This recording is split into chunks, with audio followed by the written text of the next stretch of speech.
আসসালামু আলাইকুম এভরিওয়ান। মায়াবিনী গল্পের দ্বিতীয় পার্ট। তো চলো বেশি কথা না কইয়া গল্প শুরু করা যাক।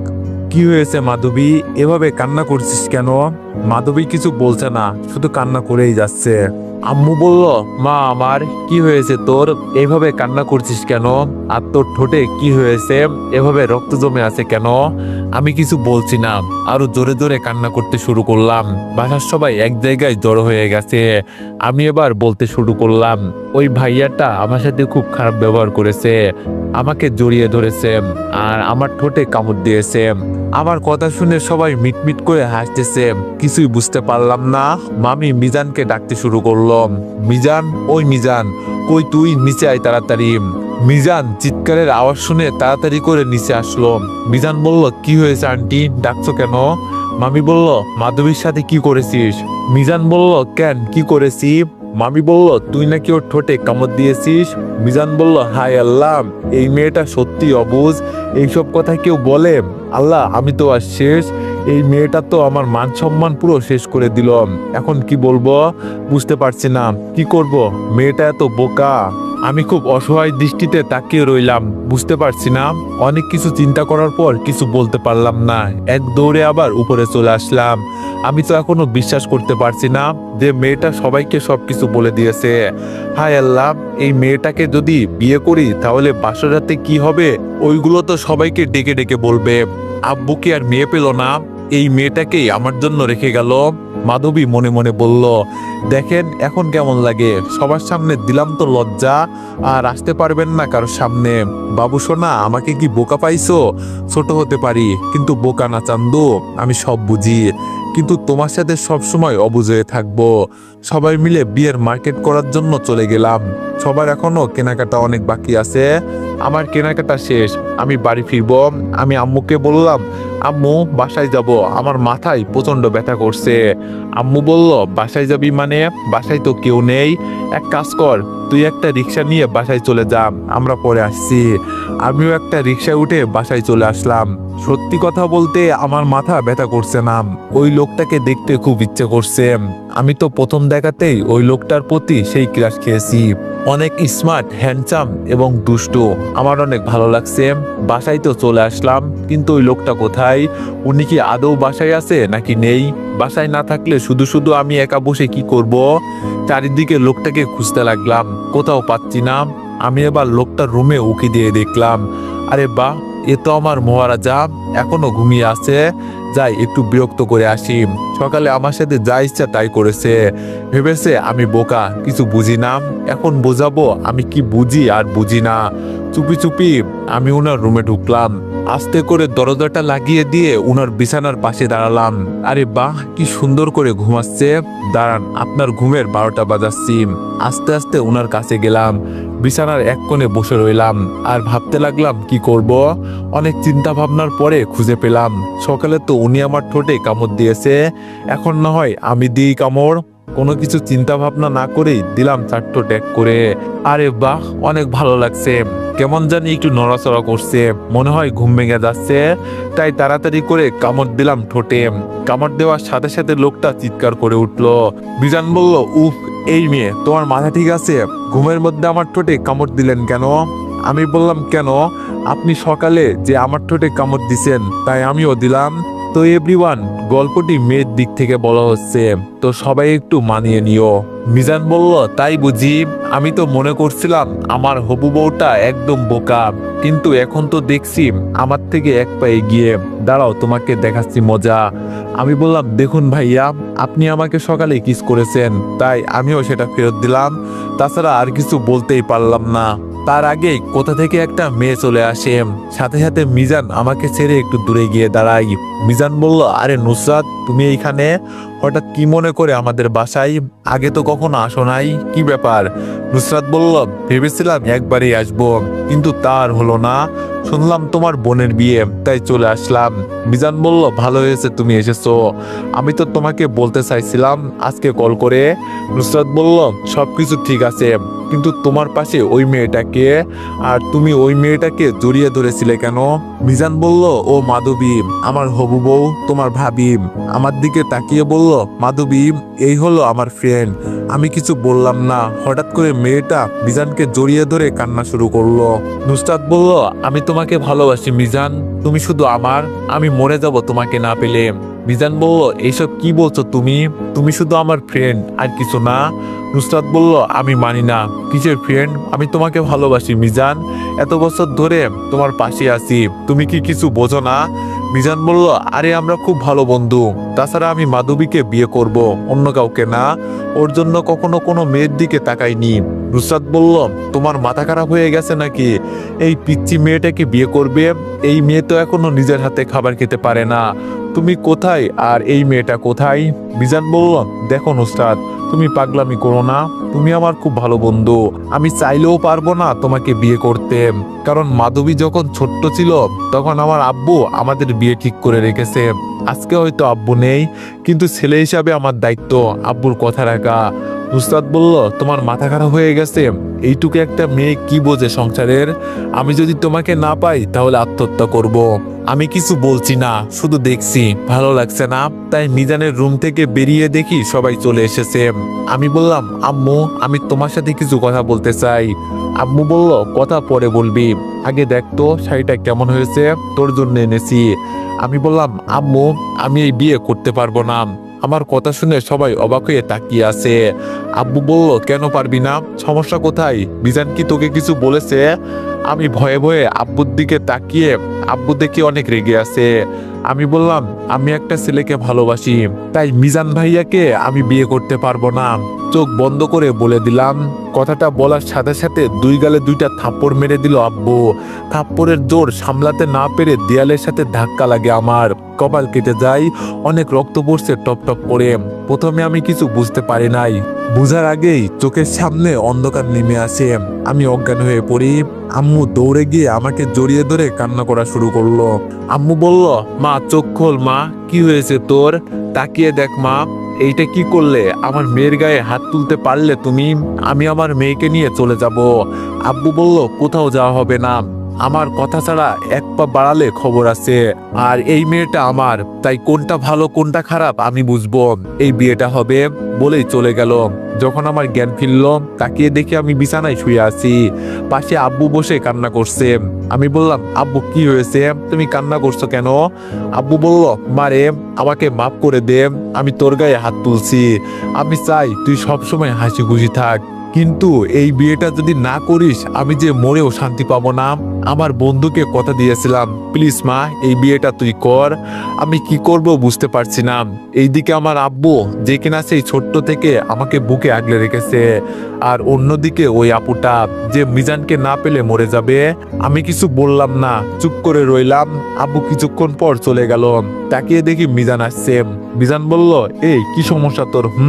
তোকে কে বলেছে এত কথা বলতে? তুই কোন সাহসে বললি আমাকে বিয়ে করবি না? আমি বললাম, আমি চাই না আমার জন্য কারো ক্ষতি হোক, ওই আপুটা আপনাকে অনেক ভালোবাসে। মিজান বলল, ওই চুপ, একটা থাপ্পড় দিয়ে তোর সব দাঁত ফেলে দিব। কে বলছিল সবাইকে বলতে আমাকে বিয়ে করবি না? শুধু শুধু আব্বুর হাতে থাপ্পড় খেয়ে বিছানায় শুয়ে রইলি, লজ্জা করে না এত বড় হয়ে থাপ্পড় খাস? আমি বললাম, আপনি আমাকে অপমান করছেন নাকি? তাছাড়া আমি আপনাকে ভয় পাই না, চুপ করব কেন? মিজান বলল, আগে বিয়েটা হোক, তোর এমন অবস্থা করব যে থাক, আর কিছু বললাম না। আমি বললাম, কেন বলেন, বলেন না কেন, বলেন শুনি। মিজান বলল, বাসর রাতে এমন কিছু করব যে তোমার সব বকবকানি ঘুষিয়ে দিব। আমি বললাম, বিয়ে বাসর রাত বললেই হলো নাকি? ঘুমের ট্যাবলেট দিয়ে ঘুম পাড়িয়ে রাখবো। মিজান বলল, ঘুমের ট্যাবলেট কেন, অন্য কিছু দিলেও কাজ হবে না গো? আমি বললাম, তাই বুঝি? বাসর আপনার কপালে নাই, মনে রাখবেন। মিজান বলল, তাই? তুমি আমাকে চিনো না, আমার সম্পর্কে তোমার কোনো ধারণা নেই, আমি কি করতে পারি তুমি জানো না। আমি বললাম, দেখা যাবে সময় হলে। আর ওই আপুটা কোথায়? মিজান বলল, চলে গেছে বাসায়। সময় শেষে আমাদের বিয়েটা হয়ে গেল। আমি বাসর ঘরে বসে আছি, একজন ভাবি এসে একটি দুধের গ্লাস দিয়ে গেল আর বলল, মিজান ভাইয়া আসলে যেন এই দুধটা ওনাকে খাইয়ে দিই, বলেই চলে গেল। আমি অনেক খুশি, আমার সাথে ঘুমের ট্যাবলেট নিয়ে এসেছি। এতক্ষণ ভাবছিলাম কি করে খাওয়াবো ঘুমের ট্যাবলেট, ভালো হয়েছে এখন। আমি এই গ্লাসে ঘুমের ট্যাবলেটগুলো দিলাম। তারপর গ্লাসটা টেবিলে রেখে খাটের মাঝখানে বসে পড়লাম আর অপেক্ষা করতে লাগলাম কখন আসবে। 1 ঘন্টা পর ভাইয়া রুমে এসে ঠাস করে দরজা বন্ধ করে দিল। ভয়ে তো আমার গলা শুকিয়ে কাঠ হয়ে গেছে, অনেক ভয় লাগছে। উনি এসে খাটের এক কোণে বসে আর বলল, এই নাও তাড়াতাড়ি এইগুলো পরে আসো। আমি তাকিয়ে দেখি তো অবাক, এই লোকটার মাথা খারাপ হয়ে গেল নাকি? লুঙ্গি আর শার্ট দিচ্ছে পরার জন্য। আমি বললাম, আপনার মাথা খারাপ নাকি? মিজান বলল, কেন? আমি বললাম, এই লুঙ্গি আর শার্ট দিচ্ছেন কেন? মিজান বলল, আমার অনেক ইচ্ছা যে বাসর রাতে আমার বউ লুঙ্গি আর শার্ট পরবে, যাও তাড়াতাড়ি করে পরে আসো। আমি বললাম, পারবো না লুঙ্গি আর শার্ট পরতে। শয়তান বেডাম, এইটা কোনো ইচ্ছা হলো? আমার কথা বলার সাথে সাথে কি যেন একটা আমার কপালে ধরলো। তাকিয়ে দেখি পিস্তল। মিজান বলল, এই মেয়ে এত কথা বলছো কেন? বেশি লাফালাফি করলে এক চাপে উপরে পাঠিয়ে দিব। আমার অনেক ভয় লাগছে, তাই ভয়ের কারণে কান্না শুরু করে দিলাম। আমি বললাম, আম্মু গো বাঁচাও আমাকে, এখন গুন্ডার হাতে তুলে দিলে। মিজান বলল, এই কান্না থামিয়ে লুঙ্গি আর শার্ট পরে আসো, না হলে কিন্তু। আমি কিছু বললাম না, তাড়াতাড়ি করে লুঙ্গি আর শার্ট হাতে নিয়ে ওয়াশরুমের দিকে যেতে লাগলাম। অমনি পেছন থেকে মিজান বলল, বউ গো তুমি ওয়াশরুমে যাচ্ছ কেন? এখানে আমার সামনে পড়বে। আমি খুব অসহায় দৃষ্টিতে তাকিয়ে রইলাম। মিজান বলল, এই শাড়ি খুলে লুঙ্গি আর শার্ট পরো, তাড়াতাড়ি করো, না হলে কিন্তু মেরে দিব। এইভাবে অসহায় দৃষ্টিতে তাকিয়ে থেকে কোনো কাজ হবে না। আমি কান্না করতে লাগলাম। মিজান বলল, ঠিক আছে, এত কান্না করতে হবে না, যাও তাড়াতাড়ি করে আসবে। আমি কান্না করতে করতে ওয়াশরুমে চলে এলাম। লুঙ্গি আর শার্ট পরে আয়নার সামনে দাঁড়িয়ে দেখছি, ইস রে কি খারাপ লাগছে আমাকে। এই লোকটা এমন জ্ঞান গুন্ডা কোথাকার। মিজান বলল, কি হলো, এত সময় লাগে কেন? আমি আসবো নাকি? ওনার কথা শুনে তাড়াতাড়ি রুমে চলে আসলাম। মিজান বলল, হাই আল্লাহ, আমার বউটাকে লুঙ্গি আর শার্টে অনেক ভালো লাগছে। এই নাও এবার দুধটুকু খেয়ে নাও। আমি তো অবাক, কি বলে? এই দুধে তো ঘুমের ট্যাবলেট আছে, এইটা যদি আমি খাই তাহলে তো। আল্লাহ গো বাঁচাও আমাকে, কি করব এখন? আমি বললাম, না এইটা আপনার জন্য, আমি খাবো না। মিজান বলল, চুপচাপ খেয়ে নাও বলছি, না হলে গুলি করে মেরে ফেলবো। আমি তো এইবার শেষ। মিজান বলল, কি হলো, এত কি চিন্তা করছো? তাড়াতাড়ি নাও আর ঝটপট খেয়ে ফেলো। আমি কি করবো এখন বুঝতে পারছি না। এক হাতে পিস্তল, অন্য হাতে ঘুমের ট্যাবলেট মিশানো দুধের গ্লাস, কি করবো এখন? আমি বললাম, এইটা আপনার জন্য। মিজান বললাম, আমার জন্য তো কি হয়েছে নাও বলছি। আমি গ্লাসটা হাতে নিয়ে তো অবাক হয়ে গেলাম। আমি বললাম, এইটা কি গ্লাসে যে দুধ ছিল ওইটা কোথায়? মিজান বলল, গ্লাসের দুধ আমি খেয়ে নিয়েছি, আর এইটা তোমার জন্য, তাড়াতাড়ি খেয়ে নাও। আমি বললাম, আমি এইসব খাই না, আর এটা তো খাওয়া ভালো না। মিজান বলল, তোমাকে বলছি খাওয়ার জন্য, এত বেশি কথা বলো কেন? আমি বললাম, আপনি যা বলবেন তাই হবে নাকি? কিছুক্ষণ আগে বললেন লুঙ্গি আর শার্ট পরে আসার জন্য, এখন আবার বলছেন মদ পান করার জন্য। শয়তান বেডা, জীবনেও বউ পাবেন না। মিজান বলল, বউ না পাইলেও সমস্যা নাই, তোমাকে বলছি খাওয়ার জন্য, খেয়ে নাও। আমি বললাম, আমি এইসব আগে কখনো খাইনি, আমার অভ্যাস নেই, পারবো না খেতে। মিজান বলল, ঠিক আছে তুমি চোখ বন্ধ করো, আমি তোমাকে খাইয়ে দিচ্ছি। আমি বললাম, কেন চোখ বন্ধ করব কেন? আপনার মতলব ঠিক লাগছে না, আমার থেকে দূরে থাকবেন। মিজান বলল, এত কথা বলছো কেন? চোখ বন্ধ করতে বলছি, চোখ বন্ধ করো, না হলে এখনই গুলি করে উড়িয়ে দিব।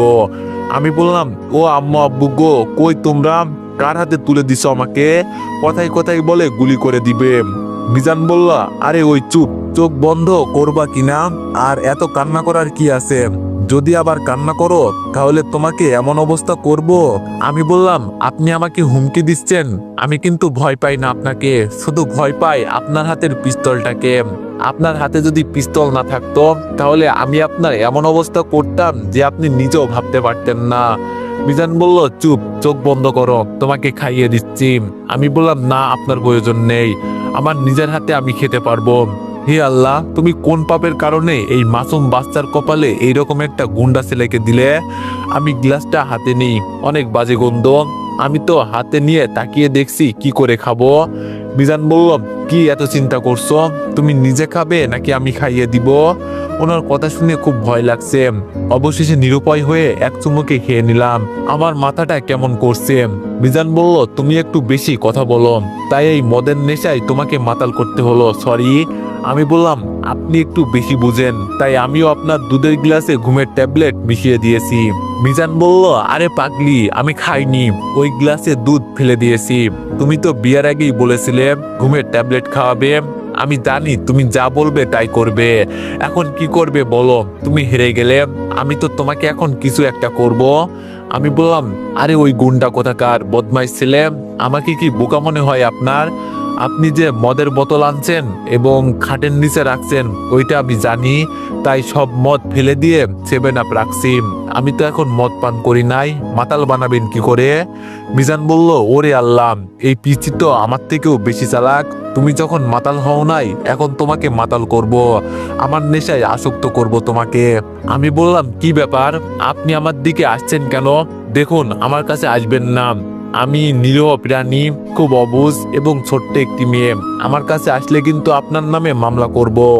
মিজান বলল, মামলা তো সকালে করবে, এখন তো কিছু একটা করি, তারপরে সকালে ঘুম থেকে উঠে মামলা করতে যাব তোমাকে নিয়ে। আমি বললাম, দেখুন, আমি কিন্তু চিৎকার করব। মিজান বলল, চিৎকার করে কাজ হবে না, কেউ আসবে না, তুমি আমার বউ আর আমি তোমার স্বামী, তাই আমার যা ইচ্ছা তাই করব বলে একটানে আমাকে ওনার কাছে নিয়ে গেলেন। আমি বললাম, কি করছেন এইসব, আমাকে এইভাবে জড়িয়ে ধরছেন কেন? মিজান বলল, আমার বউকে জড়িয়ে ধরেছি, তোমার সমস্যা কোথায়? আমি বললাম, আমার ভয় লাগছে, প্লিজ ছাড়ুন। মিজান বলল, সত্যি কি তুমি কিছুই বোঝো না আমি কি চাই? তুমি কি জানো না? আমার চোখের দিকে তাকিয়ে দেখো একটিবার। বলেই আরো শক্ত করে জড়িয়ে ধরছে। ওনার নিঃশ্বাস নিতে কষ্ট হচ্ছে, ওনার চোখ দেখে মনে হচ্ছে কোনো নেশার ঘরে আছে। আমি বললাম, আপনার চরিত্র ঠিক নাই, আমাকে ছাড়ুন। মিজান বলল, কে বলেছে আমার চরিত্র ঠিক নাই? আমি আমার বউকে জড়িয়ে ধরেছি। পিচ্চিটা মনে হয় ভয় পাচ্ছে, তাই আলতো করে ঠোঁটের স্পর্শ দিলাম ওর ঘাড়ে। সাথে সাথে পিচ্চিটা কেঁপে উঠলো। আমি বললাম, কি করছেন এইসব, ছাড়ুন। আমার কেমন জানি লাগছে, ওনার ঠোঁটের স্পর্শ আমার শরীরে কেমন জানি অজানা এক অদ্ভুত অনুভূতি কাজ করছে। আমার কেন জানি নিঃশ্বাস নিতে কষ্ট হচ্ছে। কি আছে ওনার স্পর্শে? খুব ইচ্ছে করছে ওনার ঠোঁট দুটো আলতো করে ছুঁয়ে দিতে। মিজান বলল, আমার চরিত্র ঠিক নাই, তাই তুমি যদি আমার ঠোঁটে স্পর্শ করো তাহলে কিন্তু অন্য কিছু হয়ে যাবে। মিজান বলল, এই পিচ্চি, তুমি কি আমার বাচ্চার মা হবে?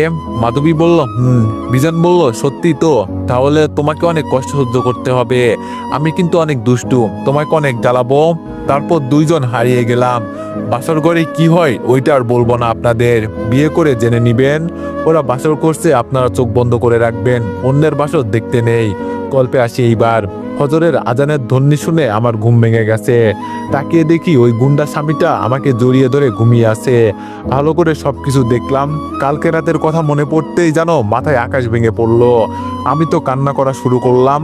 কান্না শুনে উনি ঘুম থেকেও লাফিয়ে উঠলেন আর বলতে লাগলেন, ওই সোনা, তোমার কি হয়েছে? তুমি কান্না করছো কেন? খারাপ কোনো স্বপ্ন দেখছো নাকি? আমি বললাম, ওরে আল্লাহ গো, আমার সবকিছু শেষ হয়ে গেছে। আপনি আমার সবকিছু কেড়ে নিয়ে এখন বলছেন কি হয়েছে আমার? মিজান বলল, আমি আবার কি করলাম? আমি বললাম, আপনি আমার সবকিছু কেড়ে নিয়েছেন, এখন আমার কি হবে? আমাকে তো কেউ বিয়ে করবে না। আমার কত স্বপ্ন ছিল, আমার বিয়ে হবে, সংসার হবে, আমার অনেকগুলো বাচ্চা হবে। আমার সব স্বপ্ন মিথ্যা হয়ে গেল। মিজান মনে মনে বলল, পাগড়িটা মনে হয় ভুলে গেছে যে আমাদের কালকে বিয়ে হয়েছে। আমি বললাম, আপনি আমার এত বড় সর্বনাশ করতে পারলেন? আমি আপনার নামে মামলা করব। বিছানায় কি বালিশ নাই যে আমার উপর শুয়ে আছেন? দূরে সরে যান। মিজান বলল, সোনা বউ, আমার ভুল হয়েছে বলে আমাকে ছেড়ে একটু দূরে সরে যাই। আমি কান্না করতে করতে ওয়াশরুমে এলাম। মিজান বলল, ওরে আল্লাহ, রাতে তো সবকিছুই ঠিক ছিল, এখন আবার কি হলো? আমি ওয়াশরুম থেকে বেরিয়ে এসে দেখি উনি বসে আছে। মিজান বলল, ওরে আল্লাহ, আমার পিচ্চি বউটাকে মায়াবিনী লাগছে কেন? ভেজা চুল থেকে টপ টপ করে পানি পড়ছে, সাদা রঙের জামা পরেছে, চুলের পানিতে ভিজে গেছে। ইস রে, কিছু একটা করতে হবে। এই পিচ্চি তো কিছু করতে দিবে না, এখন যা করার জোর করেই করতে হবে। আমি বললাম, এইভাবে তাকিয়ে আছেন কেন? জীবনে মেয়ে মানুষ দেখেন নাই? উনি আমার কথার উত্তর দিলেন না। যেই আমি ওনার সামনে গেলাম অমনি ধাক্কা দিয়ে বিছানায় ফেলে দিয়ে আমার উপর শুয়ে পড়লেন।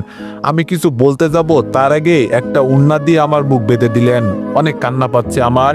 এই লোকটা এমন কেন? অনেক চেষ্টা করছি ওনাকে সরানোর জন্য, কিন্তু পারছি না। ওনার দুই হাত দিয়ে আমার হাত দুটো চেপে ধরে আছে। অসহায় দৃষ্টিতে তাকিয়ে আছি। মিজান বলল, সরি গো সোনা বউ, তুমি একটু বেশি কথা বলো, তাই তোমার মুখ বেঁধে দিলাম। তোমাকে এইভাবে দেখে নিজেকে ধরে রাখতে পারলাম না। এত নড়াচড়া করছো কেন? আমি জানি রাতে যেটা হয়েছে সেটা তোমার অজান্তেই হয়েছে। এখন তুমি আর আমার কাছে আসবে না, তাই এমনটা করলাম। ওরে শয়তান, আমাকে মেরে ফেলবে নাকি? রাতের জন্য আমি এমন ভালো করে হাঁটতে পারছি না।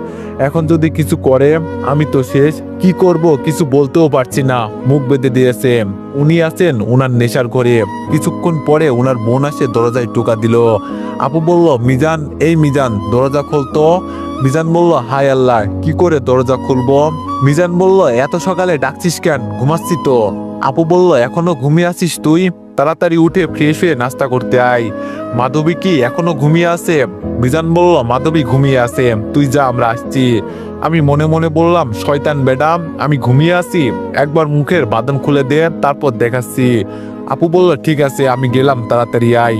আপু চলে গেছেন। উনি আমার মুখের বাঁধন খুলে দেন। মিজান বলল, শোনা বউ, চলো গোসল করে নাস্তা করতে যাব। উনি কোলে তুলে নিয়ে যায় ওয়াশরুমে। আমি চুপ করে আছি, কিছু বলছি না। ফ্রেশ হয়ে নিচে গেলাম নাস্তা করতে। ছাতে ওই শয়তান বেডা। নাস্তার টেবিলে সবাই বসে আছে। আমি কান্না করছি। মামি বলল, কি হয়েছে মা, কান্না করছিস কেন? মামা, মামি, দাদা, দাদি, মামাতো ভাই, বোন আরো অনেকেই বসে আছে। আমি বললাম, আপনাদের এই গুন্ডা ছেলেটা আমার সবকিছু কেড়ে নিয়েছে। সারা রাত আমাকে ঘুমাতে দেয়নি। সকালে ঘুম থেকে উঠে আমি গোসল করে আসলাম, তারপরে আমার মুখ বেঁধে দিয়ে আবার আমার সবকিছু কেড়ে নিয়েছে। আমি এই গুন্ডার নামে মামলা করব। মিজান বলল, হায় আল্লাহ, আমার সব মান সম্মান শেষ করে দিল। ওর কথা শুনে সবার খাবার গলায় আটকে গেছে। দাদা তো কাশতে কাশতে চলে গেলেন। অনেকেই চলে গেছে। কেউ কেউ আমার দিকে তাকিয়ে হাসতেছে। ওরে আল্লাহ, এই মেয়ে কি বোকা নাকি? তো এভরিওয়ান, নেক্সট পার্টের জন্য সবাই একটু অপেক্ষা করো। ধন্যবাদ।